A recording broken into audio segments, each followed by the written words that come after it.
Hello, this video is what I think about the Roman Empire. The Roman Empire starts with the Trojan War. Remember how the Trojans have those little horse mohawks on their helmets? And the Romans do too? Well, that's not coincidence. Because after the Trojan War, Aeneas, one of the princes, ran away, and his great-great-grandson, or great-great-great-great-grandson, somebody, I think it was, Trojan War was about 1100 BC, and Rome was founded about 700 BC, so about 400 years they were fiddling around, and they ended up landing in central Italy, where Romulus and Remus founded the town of Rome, which then got bigger and bigger and bigger and bigger, turned into the Republic of Rome, and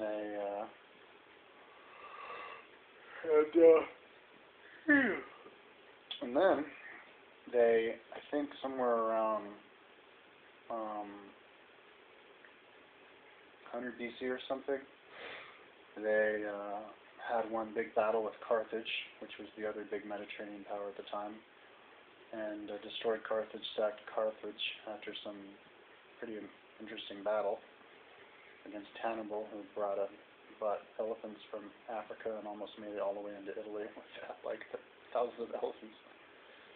So anyway, so then they became the biggest power in the area, and then they, under Julius Caesar, about 50 BC, Julius Caesar took over France, and I think at the same time, or a little before, somebody took over Spain. So by the time of Christ, Rome had control of all the Mediterranean area and in Western Europe, all the way up to Scotland. That's what that wall dividing England from Scotland that goes all the way across the whole island, called Hadrian's Wall, was made by a Roman called Hadrian, who was, I think he was like the great-grandson of Caesar. So they controlled a lot. Now, the meaning of this big empire controlling all that territory, a whole lot of territory, like as big as America, if you were to include the size of the Mediterranean Ocean. See, what that means to me is, well, let me continue a little bit before I make my point. And they were a democracy. So, and they were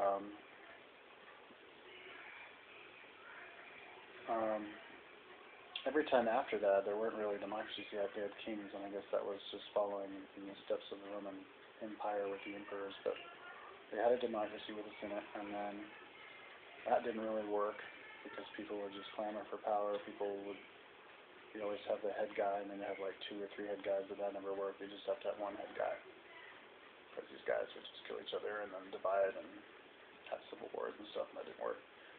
So after Julius Caesar was killed because he declared himself emperor, then it was just replaced by other guys fighting each other to be emperor, and then they ended up having his adopted son, Octavius Augustus, was the emperor. And then after that, all the way until the end of the empire, it was just one guy, the emperor. Now, one interesting thing though about the Roman Empire is that it was never really the same lineage that would control Rome. There was only one lineage that really lasted more than a few generations, and that was the Julian lineage, starting with Julius Caesar and I think ending with Hadrian or one other after that. And then you would have another lineage and then another lineage. And then it started to, as other surrounding tribes started to figure out how to fight the way the Romans did and make weapons the way the Romans do. Rome kind of started, and have the culture that Roman did. They started to lose.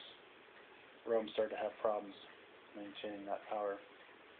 And oh man, I just lost my train of thought. But basically, Rome, as in the Romans, started losing their power. But the thing is that the empire was already established, and so when Rome would go out and fight and would lose a battle to like big, powerful German tribes, the German tribes would just take over Rome and install one of the German guys as king. On one point, I don't remember who it was, but there was a Roman emperor who was at a battle, and his army got taken over, and they killed the Roman emperor, and they skinned him, and they pinned him to the wall, and his skin to the wall. And one of the emperors, I guess he was supposedly 8 feet tall, one of the Germans became emperor. So basically, the Roman Empire, after the 5 good emperors, ending with Mark from Gladiator, that old guy from Gladiator, he was the last of the 5 good emperors. After that, it was just like civil wars, and you'd have emperors that would just last a few years until he'd get killed by another emperor, and one emperor, I think at one point only was there for like 3 weeks or something, and at one point, I think they went like 5 years with like 10 different emperors or something. The thing is the Roman Empire got to keep going as the empire for another couple hundred years, even though it kept losing battles.